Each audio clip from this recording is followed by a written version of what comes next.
Et je vous invite à ouvrir vos Bibles de nouveau ce matin à Éphésiens chapitre 4. Nous allons reprendre les mêmes versets un peu plus loin maintenant, Éphésiens chapitre 4.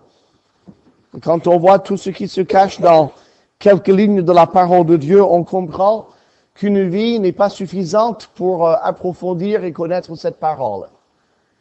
La parole de Dieu est éternelle. La parole de Dieu existera dans le ciel encore. Je ne sais pas si on la lira, mais tout ce qu'elle dit sera vrai pour l'éternité. Non seulement elle est vraie pour l'éternité, mais elle est vraie pour maintenant. Elle nous donne l'aide dont nous avons besoin. Dieu connaît nos besoins. Et il sait comment y répondre. Et nous lisons donc ce matin, Éphésiens chapitre 4, on recommence au début du chapitre, juste pour le mettre dans le contexte. Je vous exhorte donc, moi, le prisonnier dans le Seigneur, à marcher d'une manière digne de la vocation qui vous a été adressée, en toute humilité et douceur, avec patience, vous supportant les uns les autres, avec amour, vous efforçant de conserver l'unité de l'esprit par le lien de la paix. On a vu donc dans le premier verset, je vous fais une petite révision, que Dieu nous demande de marcher d'une manière digne de cette vocation. Alors on se pose la question, mais à quoi servira l'éternité? Où est-ce que je vais finir? Si on regarde la vie humaine, on va finir dans une boîte, sûrement. Mais si on regarde au-delà, on va finir dans le ciel en train de montrer aux anges la grandeur de la gloire, de la grâce de Dieu. Quand les anges vont vous voir au ciel, ils vont dire, c'est pas possible. Comment se fait-il que ces vauriens soient arrivés ici dans le paradis? Et nous, on va leur répondre, eh bien, c'est parce que Dieu est gracieux, plein de miséricorde, plein de pardon, plein de patience. C'est pour ça que je suis là. Et c'est pour vous montrer ce que Dieu peut faire avec un vaurien. Et c'est Dieu qui sera glorifié. Voilà ce à quoi nous allons servir pour l'éternité. Montrer la grâce de Dieu. Alors, si c'est notre destin éternel, Dieu veut que dès maintenant, on commence à montrer sa grâce les uns envers les autres. Et par conséquent, on a parlé hier soir de 5 attitudes qu'il faut cultiver dans sa vie intérieure. Si on veut montrer la grâce de Dieu à nos frères et à nos sœurs, cette humilité, la douceur, la patience, se supporter, et puis s'efforcer, être enthousiasmé à garder l'unité de l'esprit par le lien de la paix. Nous arrivons donc au verset 4, il y a un seul corps et un seul esprit. Comme aussi vous avez été appelés à une seule espérance par votre vocation. Il y a un seul Seigneur, une seule foi, un seul baptême, un seul Dieu et Père de tous, qui est au-dessus de tous et parmi tous et en tous. Ce sont des choses profondes. 2 pasteurs parlaient ensemble. L'un, c'était des mouvements évangéliques assez larges. Puis il disait, je suis dans les mouvements évangéliques et puis je m'aperçois que tout le mouvement évangélique fait 10 km de large et 1 centimètre de profond. Alors l'autre frère, c'était plutôt un fondamentaliste. Il dit, moi je suis dans le fondamentalisme et notre courant fait 3 km de large, mais 1 centimètre de profond. Qu'est-ce qui se passe? Les uns sont à cheval sur la doctrine, et je crois que nous avons raison de l'être, mais avoir une bonne doctrine ne nous dispense pas d'avoir une certaine profondeur spirituelle. On peut batailler tout ce qu'on veut, mais ce que Dieu veut, c'est notre sanctification. C'est-à-dire notre attitude vis-à-vis des autres chrétiens et vis-à-vis de ce monde. Les voir comme Dieu les voit et les traiter comme Dieu les traite. Et donc, on a parlé de ces attitudes de la vie intérieure. Mais il y a autre chose qu'il nous faut. Si on veut être plus profond spirituellement, si on veut vers au moins 2 centimètres ou 3 centimètres de profondeur, et pas rester à ce 1 centimètre, peut-être devrions-nous voir une vision de Dieu. Il nous faut une vision de Dieu. Et vous vous souvenez peut-être que Ésaïe a eu une vision de Dieu. Vous souvenez-vous de cette vision? Quand les séraphins ont crié dans la salle du trône de Dieu, Saint, Saint, Saint est l'Éternel, le Dieu des armées. La terre est pleine de sa gloire. Et Ésaïe est effrayé. Il se rend compte qu'il est impur. Ses lèvres sont impures. Il habite au milieu d'un peuple dont les lèvres sont impures. Et Dieu lui envoie un charbon ardent qui touche ses lèvres et qui le rend capable d'être le prophète de l'Éternel. Quelle magnifique vision. Mais il y a une autre vision que nous devons avoir. C'est dans Éphésiens chapitre 3. Regardez, Éphésiens chapitre 3. C'est une prière que fait l'apôtre Paul pour nous. Dans le verset 14. À cause de cela, je fléchis les genoux devant le Père, de qui toute famille dans les cieux et sur la terre tire son nom, afin qu'il vous donne, selon la richesse de sa gloire, d'être puissamment fortifié par son esprit dans l'homme intérieur, en sorte que Christ habite dans vos cœurs par la foi, étant enraciné et fondé dans l'amour, que vous puissiez comprendre avec tous les saints quelle est la largeur, la longueur, la profondeur et la hauteur, et connaître l'amour de Christ, qui surpasse toute connaissance, en sorte que vous soyez remplis jusqu'à toute la plénitude de Dieu. Or, à celui qui peut faire, par la puissance qui agit en nous, infiniment au-delà de tout ce que nous demandons ou pensons, à lui soit la gloire dans l'Église et en Jésus-Christ, dans toutes les générations, au siècle des siècles. Amen. Revenons donc, verset 16. Il faut voir un peu ce qu'il prie ici pour nous. Quelle est sa prière? Il prie pour notre homme intérieur, votre âme. Il prie pour notre âme, notre volonté. Il prie pour notre compréhension. Il prie pour nos émotions. Il prie pour tout ce qui se passe à l'intérieur de nous. Et il dit, je prie que vous soyez fortifiés, que cette partie de votre être soit forte, que vous ayez une compréhension claire de qui est Dieu, que vous puissiez prendre des décisions qui vont aller pour la gloire de Dieu, que vous soyez influencés par votre vision de Dieu, que ça ait un effet dans votre vie. Vous savez comment nous sommes? Est-ce que Dieu est souverain? Oh oui, Dieu est souverain. Mais je me fais du souci quand même. Où est le problème? Il y a une compréhension théorique, Dieu est souverain, mais notre vie intérieure n'est pas fortifiée.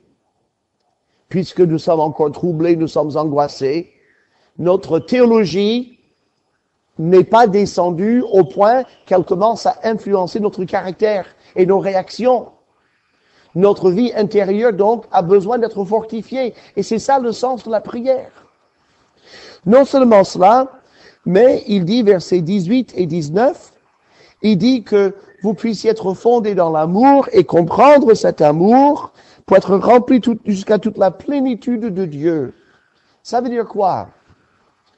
Ça veut dire que si je lis un livre de doctrine et que je connais toute la doctrine par cœur, ça ne fait pas de moi un chrétien profond.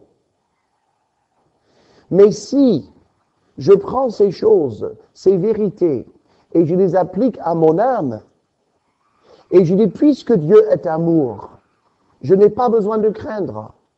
Puisque Dieu est souverain, tout ce qui arrive dans ma vie est pour mon bien et pour sa gloire. Tout ce qui arrive dans ma vie. Et si mes frères et mes sœurs me causent des ennuis ou m'incommodent, ça c'est la permission de Dieu qui veut me briser pour me ramener davantage à lui. Ce n'est pas ce que nous savons ici, c'est ce que la manière dont on le digère et comment ça commence à nous affecter dans notre pensée, dans nos réactions. C'est ça l'essentiel, la vie intérieure. Et c'est ce qui donne de la profondeur aux chrétiens. Donc cela est très important. Nous revenons donc à Éphésiens chapitre 4 Et nous allons voir 7 vérités différentes que nous devons comprendre. Ce sont des vérités sur Dieu et son travail. Ce sont des vérités que les Écritures nous enseignent et ce sont des vérités qui sont vraies pour tous les croyants. Quand vous rencontrerez un croyant, un véritable enfant de Dieu, qui ne vient pas dans cette église, qui va dans une autre église, qui peut-être va dans une autre église dans laquelle vous et moi, on n'irait pas éventuellement. S'il est vraiment au Seigneur, ces vérités sont vraies pour lui aussi bien que pour vous. Les vérités qu'on va voir concernent tous les véritables enfants de Dieu depuis le jour de la Pentecôte jusqu'à l'enlèvement. Nous sommes des millions et des millions et des millions et des millions sur la terre. On ne s'entend pas sur toutes les doctrines. On est bien d'accord. Mais il y a des vérités qui sont vraies pour tous les croyants de la terre. Et quand nous rencontrons un autre chrétien, un véritable enfant de Dieu, qui est sauvé par la foi en Jésus-Christ, on s'entend bien, n'est-ce pas? Eh bien, ces vérités sont vraies pour lui et pour vous. Ce sont non seulement des vérités, ce sont des ressources. Des ressources. Est-ce que ça ne vous ferait pas plaisir que quelqu'un ouvre un compte en banque pour vous, mette une bonne somme d'argent, et puis vous envoie le relevé de compte avec une carte bleue? Voilà. Ça, c'est votre nouveau compte. C'est en votre nom. Vous avez la carte bleue. Vous pouvez faire des retraits. Et la personne dit, moi, je me charge d'approvisionner le compte. Tous les mois, j'irai voir combien il vous reste. Et s'il vous manque, je mets un bon paquet. Comme ça, vous avez toujours de l'argent à disposition, de l'argent frais sur ce compte. Et c'est à votre disposition. Vous avez la carte. Voilà. Ce serait bon, hein? Eh bien, spirituellement, c'est exactement ce que nous avons. Nous avons des ressources en Dieu. Et nous vivons souvent spirituellement, pauvrement, alors que ces ressources sont à notre disposition et on ne le comprend même pas. On n'en profite pas. Mais ces ressources ne nous sont d'aucune aide, à moins de les faire pénétrer dans notre vie intérieure, de les cultiver, de méditer sur ces vérités. Elles vont nous donner une bonne santé. C'est comme vous pouvez avoir votre armoire de pharmacie remplie de médicaments, mais être malade comme un chien. Hein? Si vous n'utilisez pas vos médicaments à bon escient, vous allez rester malade et vos médicaments resteraient efficaces. Mais si vous ne les prenez pas, vous ne guérirez pas. Et de la même manière, nous avons tous, mes amis, une armoire de pharmacie, c'est la parole. Toutes nos maladies spirituelles peuvent être soignées par ce médicament-là. Mais encore faut-il les prendre et les digérer dans notre âme, comme nous digérons les médicaments dans notre corps. Quand nous comprenons ces vérités, on va avoir une vision de Dieu précise. On va savoir qui est Dieu. Et quand nous voyons qui est Dieu et que nous comprenons comment est Dieu, il n'y a plus de place dans notre vie pour l'orgueil. L'orgueil de notre âme est anéanti. On ne peut pas être orgueilleux et avoir une claire vision de Dieu. C'est pas possible. Et donc, ces choses, on va les voir maintenant. Il y a un seul corps. Qu'est-ce que c'est que ce corps? Quelquefois, les gens disent, mais le seul corps qui existe, c'est l'église locale. Il y a mon église, il n'y a pas d'autres églises qui sont comme mon église. Donc, toutes les autres églises sont mauvaises, la mienne est la seule bonne. Puis vous commencez à vous rendre compte qu'il y a des gens dans votre église qui ne sont pas si bien que ça. Puis votre meilleur ami, vous trouvez des défauts en lui. Puis vous finissez comme ce vieux Ménonite qui était tellement étroit. Il a dit à sa femme, je crois que dans ce monde, il n'y a que toi et moi qui soyons droits. Et quelquefois, je me pose des questions à ton sujet. Nous sommes ensemble. Si vous êtes dans cette église, vous êtes ici par la volonté de Dieu. Si vous croyez que la doctrine enseignée ici et que le désir de l'église, c'est de progresser dans la sanctification et porter des fruits, vous avez raison d'être ici. Et si vous êtes ici, vous devez vraiment vous intégrer parce que vous avez un travail à faire. On le sait bien. On ne peut pas aller acheter des mains, des pieds et des oreilles au marché. Ça ne se vend pas en pièces détachées. Et un chrétien qui n'est pas impliqué dans une église locale, il vit comme une pièce détachée. C'est très joli, ça pourrait servir, mais ça ne sert à rien. Ce ne sont que des pièces dans des machines qui fonctionnent. Et ce ne sont que des membres qui sont dans un corps qui peuvent aider ce corps. Cela est essentiel. Mais il y a un seul corps, c'est l'Église, c'est le corps de tous les croyants. Et nous le voyons. Là, dans Romains 2, il parle de cela. Il dit, comme nous avons plusieurs membres dans un seul corps, et tous les membres n'ont pas la même fonction, nous étant plusieurs, nous sommes un seul corps en Christ, et nous sommes membres les uns des autres. Je n'ai jamais trop pensé que ma main était membre de mon autre main. Et pourtant, c'est vrai. Nos mains sont membres l'une de l'autre. Dès que j'essaie de faire quelque chose avec cette main et que je n'y arrive pas, automatiquement, cette autre main vient aider. Je veux dire, mais c'est instantané, c'est même instinctif. Dès que je veux marcher, je mets le pied gauche, je n'arrive pas à avancer, le pied droit vient pour m'aider à faire ce pas de plus. Nos membres sont membres les uns des autres aussi bien que d'être membres du même corps. Et donc, cette complémentarité est merveilleuse. Eh bien, qu'est-ce que nous devons faire donc? Quand vous pensez à vous-même, quand je pense à moi-même en tant que chrétien, je ne dois pas uniquement penser ce que je suis capable de faire en tant que chrétien. Je dois penser, nous devons nous évaluer par rapport au corps des croyants. Imaginez par exemple que vous soyez un musicien. Vous êtes musicien, mais c'est pas terrible. Vous jouez plus ou moins, mais enfin, c'est quand même bien. Mais vous êtes dans une église où il y a des tas de musiciens hyper doués.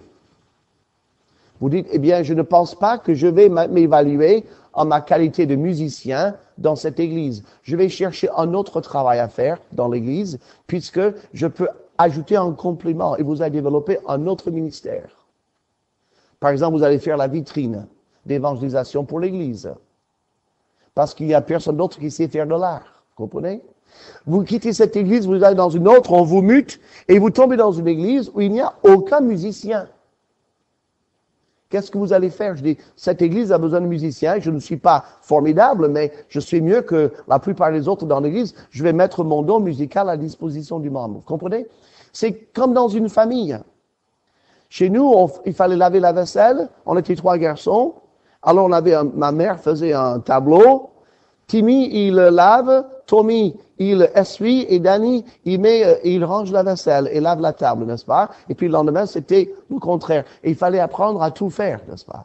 Elle disait, moi je n'ai pas de filles, c'est vous qui allez faire le travail des filles. Mais on a appris à repasser, on a appris un peu de tout. Et quelquefois, ça arrive d'utiliser encore ces talents que nous avons développés. Mais quand nous sommes dans une communauté comme celle-ci, regardez autour de vous. Quels sont les dons? Est-ce qu'il y a des domaines où il manque des dons? Est-ce que vous pouvez remplir cela? Il y a un seul corps, je suis membre de ce corps, je dois mettre mon don à la disposition de ce corps et je dois chercher à ce que tous les dons y soient, parce que tous les dons y sont. Hein. Vous prenez l'église locale la plus petite qui soit, il y a tous les dons. La petite Ketsia, elle est toute petite, elle a tous les membres. Tout est complet. C'est petit, mais tout est complet. Et Dieu n'est pas plus bête que ses parents. Hein? Quand Dieu fait un corps spirituel, il donne tous les dons dès le départ. C'est formidable. Et quand il y a une grande église, il y a tous les dons également. Et donc, chacun de nous, on doit s'évaluer par rapport à ce corps. Où est-ce que je peux trouver ma place? Qu'est-ce que je peux faire pour l'aider? Il y a de la diversité. Quelquefois, on pense que les dons spirituels, c'est un peu comme une équipe de football. Vous avez 14 ou 15, enfin, vous avez 11 joueurs, quoi, c'est 11, hein, sur le terrain. Et on dit, ça, c'est l'église.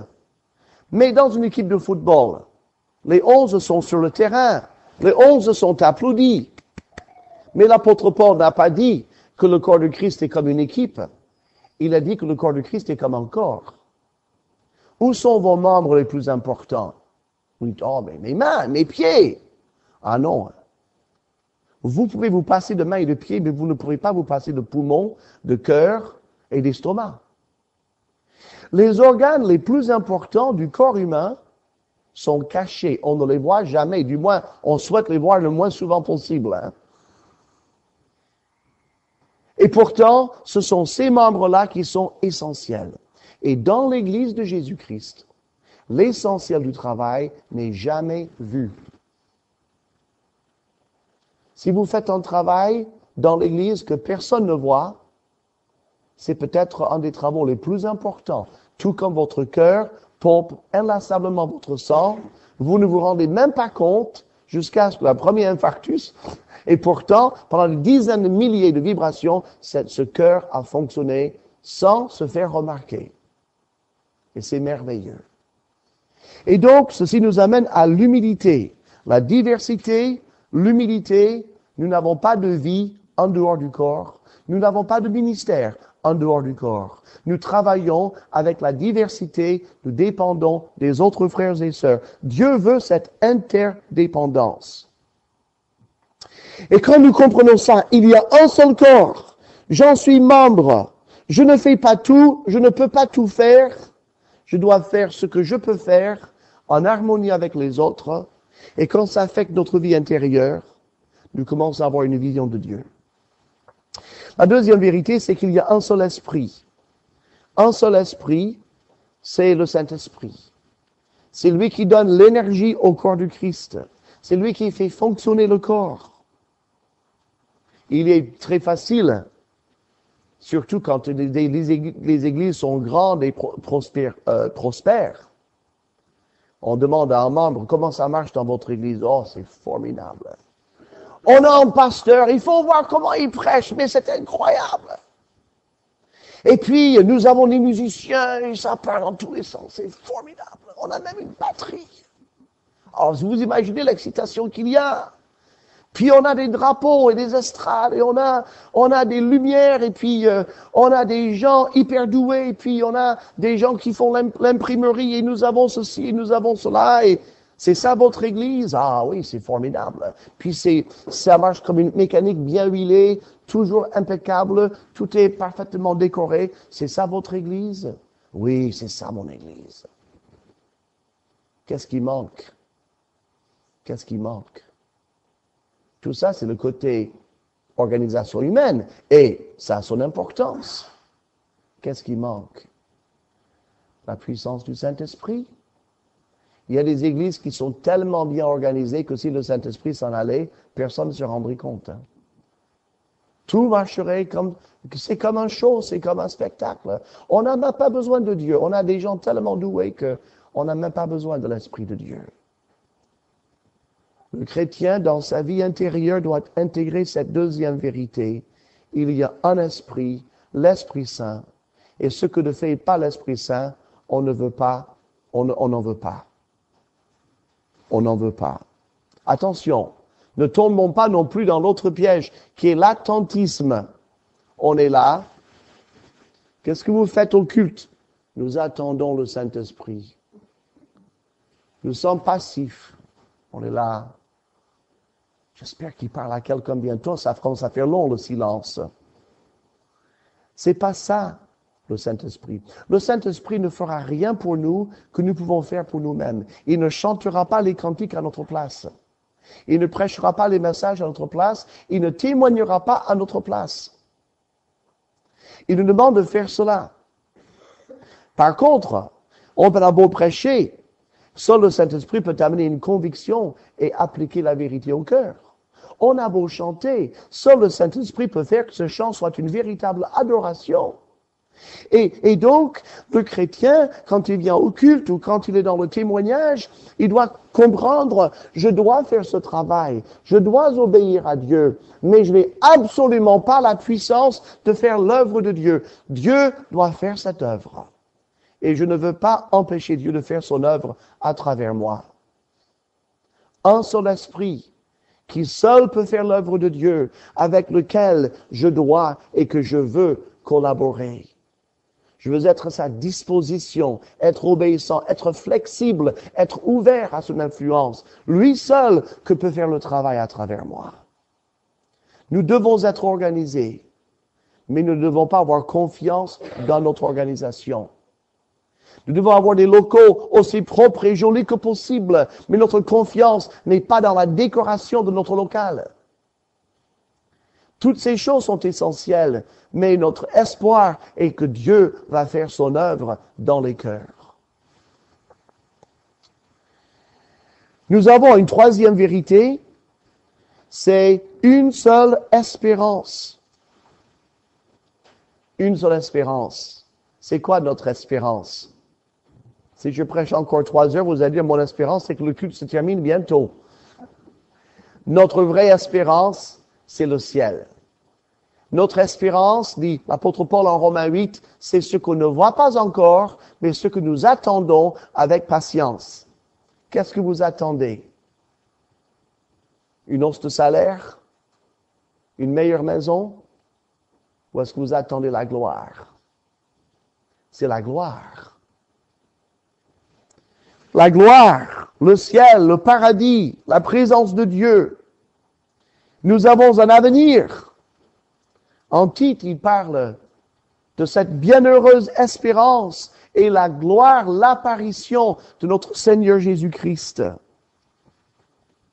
Pierre parle, béni soit le Dieu et Père de notre Seigneur Jésus-Christ, qui selon sa miséricorde nous a engendrés à une espérance vivante par la résurrection de Jésus-Christ d'entre les morts. Parce que Christ est ressuscité, nous allons ressusciter. Parce que Christ est monté au ciel, nous allons également monter au ciel. Nous avons un avenir glorieux devant nous. Ça aide à relativiser les problèmes d'aujourd'hui. Pensez à un frère ou une sœur, peut-être vous ne vous entendez pas hyper bien avec cette personne. Pensez à ceci, on va passer l'éternité ensemble. Un jour, je parle avec mon beau-père du ciel et il a dit, tu sais, dans le ciel, il n'y a pas de pilier. Je dis, pourquoi tu dis qu'il n'y a pas de pilier dans le ciel? Moi, je n'en sais rien s'il n'y a pas de pilier dans le ciel. Mais non. Il dit, parce que s'il y avait des piliers, les croyants pourraient se cacher derrière quand quelqu'un qui n'aimait pas sur la terre passait. Ou encore, cette histoire qu'on raconte quelquefois d'un croyant qui monte au ciel et Saint-Pierre l'accueille à la porte. Et puis, il commence à faire le tour de la cité céleste. Et puis, il y avait plusieurs salles comme ça. Alors, dans une salle, il y a une église très, très excitée qui loue le Seigneur. C'est merveilleux, ils sont dans le ciel et sont en train de faire un super culte et les gens sont... Alors, on dit, ça c'est telle ou telle dénomination, ils sont en train de louer le Seigneur, et oui, ça déménage. Et puis un peu plus loin, il y a les autres qui sont très très calmes, ils sont tous dans la méditation, ils sont en train de louer le Seigneur aussi, mais à leur manière. Et un peu plus loin, il dit, ça c'est des baptistes, ça c'est des baptistes qui sont en train de louer le Seigneur. Chut! Ils pensent être tout seuls ici, ne leur dites pas qu'il y a d'autres gens. Bon, on peut le tourner dans tous les sens, hein. Mais sachez que nous allons passer l'éternité dans la présence de Dieu et on aura tous la même doctrine. Comme disait l'un à l'autre, eh bien, au moins au ciel, tu vas penser comme moi, enfin. Oh non, jamais comme toi. Si, tu vas penser exactement comme moi, parce que moi, je vais penser exactement comme Jésus-Christ. Au ciel, Jésus-Christ nous mettra tous d'accord. On connaîtra le fin mot de l'histoire. Nous aurons tous le même point de vue. Parce qu'on sera tous devenus parfaits. On va tous comprendre la parole comme elle devait être comprise. Eh bien, cet avenir, quand nous pensons qu'on va passer l'éternité ensemble, quand nous intégrons cette vérité dans notre vie intérieure, comment dois-je réagir avec mes frères et mes sœurs aujourd'hui, sachant qu'on va passer l'éternité ensemble? Je dois m'efforcer de m'entendre avec eux. Je dois les accepter comme ils sont. Je dois les aimer comme ils sont. Je dois voir en eux, non pas des gens difficiles, mais des âmes pour lesquelles Christ est mort et des gens avec lesquels je vais partager les gloires du ciel. Cela est tellement, tellement important. Nous allons passer l'éternité ensemble. Nous devons commencer à nous aimer maintenant. Et quand on a des problèmes, sachons aussi, car dans les églises, il y a des problèmes, parce qu'il y a des hommes et des femmes et des gens imparfaits. Et si vous avez été dans la vie chrétienne depuis plusieurs années, vous avez peut-être versé plus de larmes sur des problèmes d'église que sur n'importe quel autre problème dans votre vie. Ça arrive. Mais ça relativise. C'est passager. Ah, la souffrance est réelle, mais elle est passagère. Il y a une fin finale. Il y a une éternité qui nous attend. Il y a la gloire du ciel. Un jour, cette souffrance prendra fin. Ce n'est pas la fin du monde. Hein? C'est juste une étape dans la vie chrétienne. Dieu permet cette souffrance pour ma sanctification, pour me briser, pour me faire méfier de moi-même et aimer le Seigneur un peu plus. Et tout cela nous fait mûrir. On ne mûrit pas spirituellement sans difficulté. Montrez-moi quelqu'un qui n'a jamais eu un problème dans sa vie et je vous montrerai quelqu'un qui n'est pas très mûr. La maturité vient avec la patience. Et la patience ne peut venir qu'avec des tribulations et des difficultés en tout genre. Et quand on a été suffisamment éprouvé, de toutes les manières possibles, on développe avec l'aide de Dieu une patience à toute épreuve et une véritable joie et une victoire. Vous dites ça, je ne le crois pas. Mais regardez Romains chapitre 5. Regardez Romains chapitre 5. Là, nous parlons de maturité spirituelle. La maturité spirituelle, ce n'est pas la quantité de versets bibliques qu'on peut citer par cœur. La maturité spirituelle, c'est quoi? Verset 2. Nous devons d'avoir eu par la foi accès à cette grâce. Vous souvenez-vous de ce mot grâce? On a vu l'autre jour. L'énergie divine pour vivre ma vie aujourd'hui. Dans laquelle nous demeurons fermes, c'est-à-dire nous demeurons fermes dans cette énergie divine. Et nous nous glorifions dans l'espérance de la gloire de Dieu. Vous avez vu ça? Ce chrétien-là, il est toujours en train de viser la fin du voyage, la gloire de Dieu, le ciel qui l'attend. Maintenant, regardez, verset 3. Bien plus, nous nous glorifions même des afflictions. Est-ce possible? C'est pas qu'on aime être affligé. Il faut être masochiste pour ça. Mais nous nous glorifions dans les afflictions, sachant que l'affliction produit la persévérance. Cette persévérance produit la victoire dans l'épreuve, et cette victoire produit l'espérance. Ça, c'est la maturité spirituelle. Quoi que ce soit qui me tombe dessus. C'est vrai qu'on boit la tasse, hein? On descend sous la vague. Et après, on remonte. On prend un bol d'air. On dit, ouf. Mais je suis quand même toujours sauvé. Jésus est toujours sur son trône. Il a permis cette situation dans ma vie. Il a permis pour mon bien et pour sa gloire. De cela, je suis certain. Et j'ai les ressources pour retrouver ma joie et ma paix au sein même de cette difficulté, de cette épreuve. Et alors, on développe une constance, une maturité, une fidélité à Dieu, que rien ne peut venir ébranler. C'est quoi? Ce sont des vérités que nous avons prises dans notre cœur et qui font maintenant de nous une vision de Dieu. Je tremble toujours un peu quand j'entends un chrétien, souvent un nouveau converti. « Ah, je loue le Seigneur, il est tellement bon!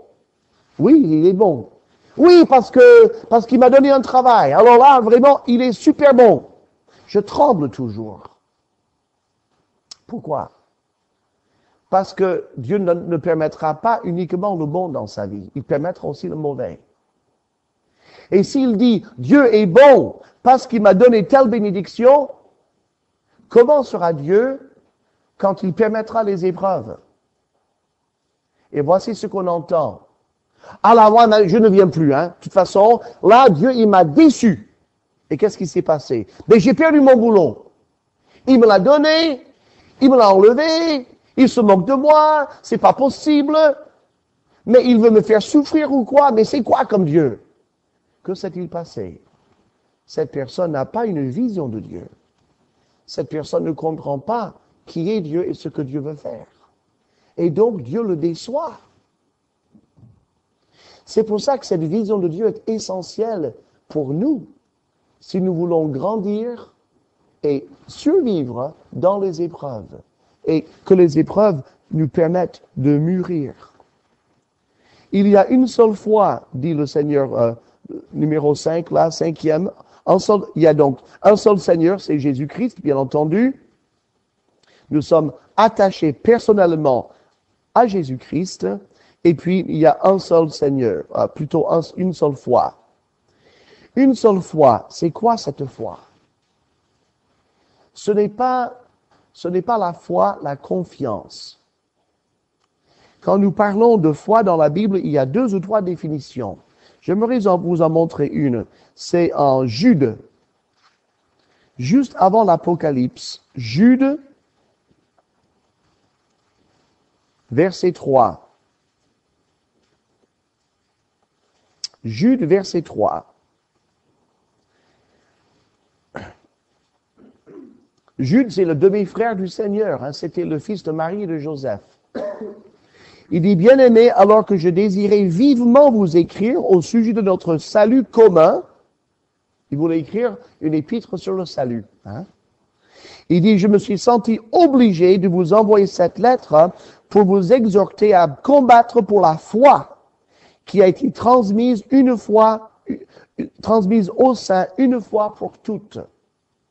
Qu'est-ce que c'est que cette foi-là? Ce n'est pas la foi, la confiance en Jésus-Christ. Ici, c'est l'ensemble de toutes les vérités de la Bible. Vous prenez toutes les vérités de la Bible, toutes ces vérités, c'est la foi. C'est-à-dire, c'est ce que nous croyons. Il y a des gens qui disent, j'ai une foi catholique. J'ai la foi protestante. Nous devrions avoir la foi biblique, c'est-à-dire, nous devons placer notre confiance dans l'ensemble de ce que Dieu a dit dans sa parole. Une seule foi, ça veut dire, il y a une seule vérité. C'est la vérité de ce livre. La Bible ne se contredit pas. Sur n'importe quel sujet, la Bible donne un enseignement clair. Il n'y a pas d'équivoque. Quelquefois, nous nous trompons, nous ne comprenons pas très bien la Bible parce que nous prenons un passage qui dit une chose sans consulter un autre passage qui dit le complément. Voyez? Par exemple, si on trouvait dans la Bible quelque part que l'arc-en-ciel est bleu, supposons, et qu'on trouve dans un autre passage de la Bible que l'arc-en-ciel est mauve, qu'est-ce qu'il faudrait comprendre? La Bible se contredit? Non. La Bible enseigne que l'arc-en-ciel est bleu et mauve. Il dit mauve dans un endroit, il dit bleu dans un autre, les deux se complètent. Et dans n'importe quelle doctrine de la parole de Dieu, il faut prendre tous les textes qui parlent de ce sujet pour savoir ce que la Bible enseigne à ce sujet. Il n'y a pas de contradiction, c'est la complémentarité de tous les textes. Et par conséquent, il y a donc une seule foi, c'est toutes les vérités révélées dans les Écritures. Ça veut dire quoi? Si je veux comprendre Dieu, je dois lire sa parole de bout en bout et continuellement et systématiquement et l'étudier pour comprendre qui est Dieu dans toute sa splendeur à travers toutes les pages de l'Écriture. Nos amis les témoins de Jéhovah, justement, ils ont plusieurs fausses doctrines. Par exemple, ils pensent qu'après la mort, si vous n'êtes pas devenu témoin de Jéhovah, vous allez dormir quelque part, vous allez devenir inconscient, comme dans un coma, et à la fin des temps, Dieu va vous réveiller et il va vous dire, maintenant, est-ce que tu veux devenir témoin de Jéhovah ou pas? Non, non, vraiment pas. Bon. Il vous liquide. Vous ne vivez plus, c'est fini. Il n'y a pas d'enfer, il n'y a pas de paradis, vous disparaissez totalement. Ça, c'est la doctrine des témoins de Jéhovah. D'où est-ce qu'ils ont cette idée-là? Mais ils le tiennent de l'Ecclésiaste. Dans l'Ecclésiaste, il dit, quand les gens descendent dans le tombeau, il ne reste rien, ils ne pensent plus, ils n'ont pas d'œuvre, ils n'ont pas de ci, il n'y a plus de science, il n'y a plus rien. Donc ils disent, voilà, la Bible dit que l'âme, après la mort, tombe dans un profond sommeil et on n'est pas conscient. Alors, il est vrai que Dieu dit cela dans la Bible, dans l'Ecclésiaste. Mais qu'est-ce qu'il dit? Il faut lire l'Ecclésiaste. Qu'est-ce qu'il dit l'Ecclésiaste? Sous le soleil. Sous le soleil. Ça veut dire, l'Ecclésiaste dit, moi je vous écris de ce qu'un homme voit de ses yeux, vivant sous le soleil. Et d'ailleurs, l'Ecclésiaste dit, j'ai vu, on a enterré un homme, et j'ai vu qu'on a enterré un chien. Et je n'ai vu aucune différence entre les deux. On les a mis dans un trou, on les a recouverts, c'était fini. Il dit, il n'y a aucune différence entre l'enterrement d'un chien et l'enterrement d'un homme. Et il a entièrement raison. Sous le soleil. Et donc, si on prend un texte hors de son contexte, parce que l'Ecclésiaste ne parle pas tellement dans ces passages de l'au-delà, il n'en parle pas, il parle de la vie telle qu'on peut la vivre sans Dieu. Et donc, si on prend un texte hors de son contexte, on aura une fausse doctrine. Mais si vous prenez l'ensemble des Écritures, vous allez voir qu'il y a un endroit qui s'appelle le séjour des morts, un feu éternel, et il y a un paradis éternel.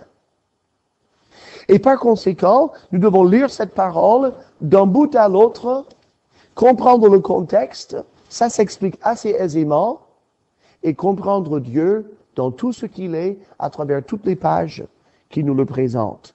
Une seule fois.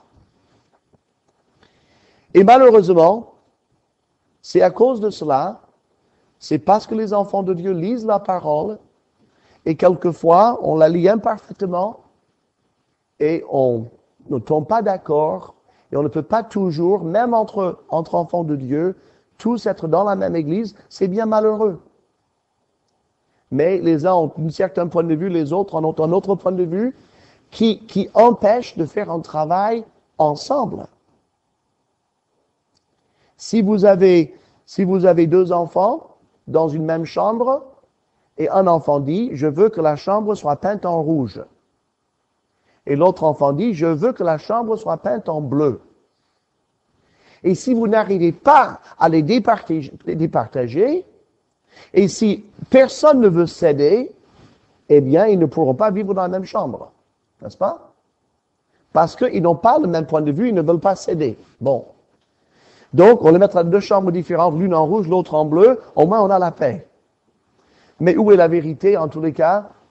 Là, il n'y a pas de vérité entre le rouge et le bleu, mais dans la parole, il y a la vérité. Nous sommes donc responsables, chacun de nous, devant Dieu, d'étudier la parole, d'examiner ce qui est enseigné dans l'Église, d'examiner si c'est conforme à la parole, de poser des questions si on a des doutes. Nous devons avoir des convictions basées sur la parole. Alors, il y a trop de chrétiens. Oh, vous savez, notre pasteur, il est tellement gentil. Il faut voir le sourire qu'il nous fait quand on entre dans la salle de culte. Moi, je crois tout ce qu'il dit. Parce que être gentil comme ça, c'est merveilleux. C'est quoi? C'est un chrétien qui n'est pas responsable. Parce que vous irez dans n'importe quel groupement, vous trouverez des gens avec des beaux sourires. Ils peuvent enseigner des faussetés. Une seule fois. Un seul baptême. Un seul baptême. Ce n'est pas le baptême d'eau ici. Parce qu'en baptême d'eau, il y a plusieurs baptêmes. Hein? Je connais des amis chrétiens évangéliques qui baptisent 3 fois et en avant. Vous savez, on boit la tasse 3 fois. Hein? Au nom du Père, du Fils et du Saint-Esprit. Nous, on baptise une fois en arrière. Il y a des gens qui baptisent avec une cruche. Ils vous versent une cruche sur la tête. D'autres baptisent, ça c'est par affusion. D'autres baptisent par aspersion, quelques gouttes sur la tête. Les catholiques baptisent aussi avec un peu de sel, un peu d'huile. Je ne sais pas si ça fait vinaigrette ou quoi, mais ils baptisent avec un peu d'eau et un peu de tout. Donc, il y a toutes sortes de manières de baptiser les gens. On appelle tout ça des baptêmes. Mais pour l'enfant de Dieu, il y a un seul baptême. Même le brigand sur la croix est passé par ce baptême-là pour aller au ciel. C'est l'identification avec Jésus-Christ dans sa mort, son ensevelissement et sa résurrection. Quelquefois, quand les gens viennent dans une église baptiste, ils disent, voilà, une église baptiste, il doit vraiment être à cheval sur le baptême. J'aimerais bien avoir le baptême sur le pasteur parce que j'aimerais bien aller au ciel. Alors le pasteur dit, mais c'est pas le baptême qui vous sauve. Ah bon, alors pourquoi vous appelez-vous l'église baptiste? Le baptême d'eau ne sauve personne. C'est l'identification à Jésus-Christ dans sa mort, son ensevelissement et sa résurrection, tel que l'apôtre nous le dit en Romains 6. Vous tous qui avons été baptisés en Jésus-Christ, ignorez-vous que vous avez été baptisés en sa mort? Vous êtes identifié Jésus-Christ dans sa mort et dans sa résurrection. Si vous avez placé votre foi en Jésus-Christ, qui est mort pour vos péchés, qui a été enseveli et qui est ressuscité le 3e jour, si votre foi est en lui et en rien d'autre, vous êtes sauvés. Vous avez été baptisés du Saint-Esprit et vous êtes dans le corps de Christ. Et si c'est le cas, vous devriez montrer cela publiquement et visiblement par le symbole du baptême d'eau, où vous allez refaire la scène pour que tous vos amis puissent le voir. Je m'identifie à Jésus dans sa mort, dans son ensevelissement en descendant dans les eaux du baptême et dans sa résurrection d'entre les morts. Un seul baptême. Est-ce que vous êtes identifié à Christ? Dernière, il y a un seul Dieu et Père de tous. Ça, c'est merveilleux. Un seul Dieu et Père de tous. Il est au-dessus de tous, parmi tous et en tous. Regardez ça. Ici, un seul Dieu et Père de tous, ce n'est pas toutes les créatures. Nous parlons ici de l'Église. Nous parlons des enfants de Dieu. Est-ce que Dieu est votre Père? Est-ce que vous ressentez, est-ce que vous croyez qu'il est votre Père? Est-ce que vous acceptez que votre Père céleste soit au-dessus de vous? Acceptons-nous qu'il soit souverain? Quand l'épreuve et la maladie viennent, non pas qu'on les souhaite, mais quand ces choses viennent, savons-nous dire, mon Père est au-dessus de moi. Il est souverain, il sait ce qu'il fait. Je ne comprends pas ce qu'il fait, mais lui, il sait et je vais lui faire confiance. Il n'a pas à me répondre, il n'a pas à se justifier. Comme cet incroyant que j'ai entendu récemment, je crois à la télévision, eh bien, si Dieu existe, il a intérêt à avoir de bonnes excuses, parce que quand je vais le rencontrer, j'ai des questions à lui poser, il a intérêt à avoir de bonnes réponses. C'est quoi ça? Ne pensez pas que Dieu va venir à 4 pattes devant vous et plaider votre pardon pour avoir existé. Hein? Il est au-dessus. Et je n'imagine pas que cet homme, la crainte qu'il va avoir quand lui va apparaître dans la présence de Dieu. Il est au-dessus, il est souverain. Acceptons cela. Et cela nous consolera. Il est parmi nous. Ça, c'est quand nous sommes réunis en Église. Il est parmi les enfants de Dieu, au sein de l'Église. On le chante, Jésus est au milieu de nous. Est-ce que notre comportement manifeste que nous savons qu'il est au milieu de nous. Dans certains foyers chrétiens, on a cet écriteau. Jésus est l'hôte silencieux de toutes nos conversations. Ça fait réfléchir avant d'ouvrir la bouche, de laisser sortir de la colère ou l'autre. Jésus est ici, parmi nous. Il est l'hôte invisible de cette maison. Il est parmi nous. Et c'est pour cela que je crois que quand nous venons dans la maison de Dieu, et ce local est tout à fait ordinaire, mais quand l'Église est réunie, c'est la maison de Dieu. Dieu est ici. Jésus-Christ nous donne rendez-vous ici. Alors, on n'a pas une petite lampe rouge derrière, quelque part. On n'en a pas besoin. La parole nous le dit. Ici, l'Église se réunit. Ici, ce n'est pas l'Église. C'est la salle de réunion de l'Église, n'est-ce pas? Et Jésus ne reste pas ici toute la semaine. Qu'est-ce qu'il ferait avec une salle vide? Mais il est présent parmi nous et il est présent chaque fois que quelques-uns sont réunis en son nom. Il est totalement présent. Vous savez, on était 4 hier à prier, mais je sais que le Seigneur n'est pas venu. Oh, ils ne sont que 4, moi j'ai des courses à faire, je reviendrai pour la fin. Non. Jésus était présent ici parmi nous pour écouter les intercessions, parce que Jésus-Christ lui-même prie jour et nuit pour vous et pour moi. Donc la prière l'intéresse beaucoup. Il est toujours dans les réunions de prière. Il est toujours dans des cultes où on l'adore. Il est toujours dans l'étude biblique où l'on parle de sa personne et de sa vérité. Il est très intéressé par l'Église. La Bible dit même en Corinthiens chapitre 11 que même les anges sont présents ici dans l'Église pour voir le bon ordre. Et si nous respectons la sainteté de Dieu, ils sont très attachés à la sainteté de Dieu. Et ils viennent assister aux églises. Et nous devons tenir compte de cela. Et puis, il est en tous. Dieu est en moi. Je voudrais terminer avec Hébreux chapitre 4. Hébreux chapitre 4.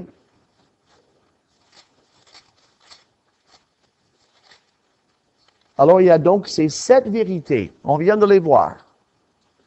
7 choses qui sont vraies de vous, et de tous les chrétiens du monde, de tous les véritables enfants de Dieu. Ces 7 choses sont vraies. Alors, pourquoi avons-nous tellement besoin de cette vision de Dieu? Parce que, versets 14 à 16, puisque nous avons un grand souverain sacrificateur qui a traversé les cieux, Jésus, le Fils de Dieu, demeurons fermes dans la foi que nous professons. Car nous n'avons pas un souverain sacrificateur qui ne puisse compatir à nos faiblesses. Au contraire, il a été tenté comme nous en toutes choses sans commettre de péché. Approchons-nous donc avec assurance du trône de la grâce, afin d'obtenir miséricorde et de trouver grâce pour être secourus dans nos besoins. Est-ce que vous avez un peu d'imagination? Est-ce que vous en avez? Imaginons, maintenant nous revenons 2000 ans en arrière, et nous rencontrons Jésus. Nous le trouvons à Nazareth, dans l'atelier de charpenterie, d'accord? Jésus travaille avec son père adoptif, Joseph. Tout le monde le sait. Le fils du charpentier. Le Seigneur Jésus, là, est adolescent. Il travaille. Il connaît la fatigue du travail. Son père, Joseph, lui dit, il obéit à son père. Sa mère lui parle, il obéit à sa mère. Il joue avec des amis. Des amis lui proposent des mauvais coups. Jésus refuse. Jésus continue à grandir, il devient un jeune homme. Peut-être prend-il le travail de l'atelier. Il connaît des responsabilités, il connaît des épreuves en tout genre. Peut-être connaît-il même des maladies. Peut-être connaît-il des sollicitations à faire le mal. Il refuse toujours. Il continue, il laisse maintenant l'atelier de côté et commence son ministère pendant 3 ans. Et là, le diable commence tout de suite à venir le tenter, le solliciter à faire le mal dans ce désert. Il meurt presque de faim. Ça fait 40 jours de jeûne. Et nous le suivons à travers ces 3 ans, et cela aboutit à son procès injuste, à l'abandon de ses disciples, à cette horrible mort par la crucifixion, à la séparation d'avec son Père, quand il a crié « Mon Dieu, pourquoi m'as-tu abandonné ?» La soif intense, finalement, le tout est accompli. Il rend son esprit. Il meurt. Il descend au centre de la terre. Il vient voir Abraham et les saints de l'Ancien Testament et les amène avec lui dans le ciel. Leurs âmes partent dans le paradis parce que Jésus a payé pour eux. Il annonce sa victoire aux incrédules qui sont morts au déluge. Et puis il ressuscite. Il passe 40 jours avec ses disciples à leur montrer plusieurs fois qu'il est vivant. Il mange devant eux. Il montre des marques dans ses mains, dans son côté. Il parle avec les 2 disciples d'Emmaüs. Et puis, un jour, 40 jours après, sur le mont des Oliviers, les disciples tous autour de lui, tout à coup, ses pieds quittent le sol. Et il commence à monter. Et les disciples sont là, effrayés, émerveillés. Et ils voient Jésus s'en aller, de plus en plus petit. Il entre dans une nuée. Ils sont encore là. Regardez cette nuée, ne croyant pas que Jésus est parti. Et quand des anges viennent dire, pourquoi vous arrêtez-vous à regarder le ciel? Ce même Jésus que vous avez vu monter au ciel reviendra de la même manière. Rentrez à Jérusalem et attendez ce qu'il a promis, le Saint-Esprit. Alors ils se réfugient encore dans cette chambre haute. 120 ils sont, pendant 10 jours. Ils prient, ils attendent. Et tout à coup, l'Esprit Saint tombe sur eux. Et ils sont remplis de l'Esprit Saint et évangélisent. Et fondent la première église, le jour de la Pentecôte. Où est parti Jésus? Nous venons de le lire, verset 14. Jésus, quand il est monté au ciel, il a traversé les cieux, il a traversé l'atmosphère. Il est passé au-dessus des étoiles. Il a peut-être quitté même la voie lactée. Il est parti dans le septentrion, dans la présence de Dieu. Il est entré dans cette salle du trône. Regardez, verset 16. Où est-il allé s'asseoir? Il est allé s'asseoir sur un trône que Dieu appelle ici le trône de la grâce. Il est assis sur le trône de la grâce. Et que va-t-il faire? Est-ce qu'il va tenir son sceptre et commencer à taper sur les gens? Non. Que va-t-il faire sur ce trône? Eh bien, il va se pencher. Et aujourd'hui, il est sur ce trône de la grâce. Et il se penche en avant et il vous regarde, vous personnellement. Il vous regarde. Et il voit dans votre âme et dans la mienne, ce frère, cette sœur, ce racheté, ce chrétien a des besoins. Il a des besoins. Celui-là, il a besoin de pardonner. Celui-là, il a besoin de laisser son péché et avoir la victoire que je veux lui donner. Celui-ci, il est écrasé par le chagrin. Celui-là s'est senti trahi et abandonné. Tel autre est en train de lutter avec tel ou tel péché, de la convoitise, d'une passion qui l'anime, qui le trouble. Et Jésus voit, penché de son trône de la grâce, il voit votre besoin, il voit le mien. Et vous dites, et alors? Il dit, alors venez. Est-ce que tu reconnais que tu as des besoins? Alors nous, non, ça va, je vais pouvoir me débrouiller avec. Que c'est stupide ça. Non, ça devrait aller, je pense qu'avec l'expérience que j'ai, Ou bien encore, non, moi je fais confiance au pasteur. Vous savez, chaque fois que j'ai un problème, je vais le voir et puis de suite, il m'aide ça, et puis je lui fais confiance. Et le Seigneur dit, attends, je n'ai pas vécu 33 ans sur la terre. Je n'ai pas connu toutes les sollicitations à faire le mal. Je n'ai pas goûté à toutes les souffrances humaines. Je ne suis pas venu ici sur le ciel, dans le ciel. Je ne suis pas assis sur ce trône pour ne rien faire. Je suis là pour vous aider. Est-ce que vous avez besoin d'aide? Et quand finalement on comprend, on dit, oui, j'ai besoin d'aide. Il dit alors, viens. Viens. Approchons-nous donc du trône de la grâce pour trouver miséricorde. Très souvent, on a besoin de cette miséricorde parce qu'on vient une fois qu'on a déjà péché. Hein? Je suis tombé. Je crois que Dieu ne peut jamais me pardonner. Il dit, viens. Viens. Viens librement. Mais est-ce que tu vas? Viens, je te dis. Est-ce que je peux te pardonner? Je peux te pardonner. Est-ce que je peux te comprendre? Je peux te comprendre. Est-ce que je peux t'aider? Je peux t'aider. Je veux t'aider. Viens ici. Si tu ne viens pas ici, au trône de la grâce, tu ne pourras jamais avoir mon aide. Mais si tu viens, tu auras toute l'aide dont tu as besoin. Frères et sœurs, je voudrais que tous ce matin, nous ayons cette vision de Dieu. Quand vous pensez à Dieu, ne pensez pas à en être sévère et distant, avec un regard de mépris pour vous, faible créature, qui vous dit, après tout ce que je t'ai pardonné, t'as encore trouvé moyen de pécher, mais c'est pas possible. C'est pas ça la vision de Dieu. La vision de Dieu, c'est le Seigneur Jésus, assis sur le trône de la grâce, penché sur vous, voyant vos besoins et vous tendant les mains. Mais viens donc!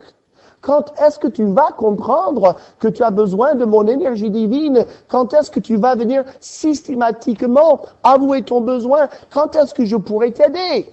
Je suis venu là pour t'aider. Nos péchés peinent le Seigneur. Mais nos péchés ne peinent pas autant le Seigneur que notre refus d'utiliser son aide. Nous péchons et qu'est-ce que nous faisons? Nous faisons, oh, j'ai péché, oh là là, je pense que Dieu il est fâché avec moi. Je n'ose même pas y aller parce que je ne sais pas ce que je vais entendre. Il va sûrement pleurer, puis de toute façon, il le mettra en quarantaine. Il va dire, ça te sert de leçon. Tu n'as qu'à mariner dans ton problème pendant 1 mois ou 2 jusqu'à ce que tu comprennes bien à quel point tu es misérable. Et après, si tu viens, je verrai si je peux t'aider.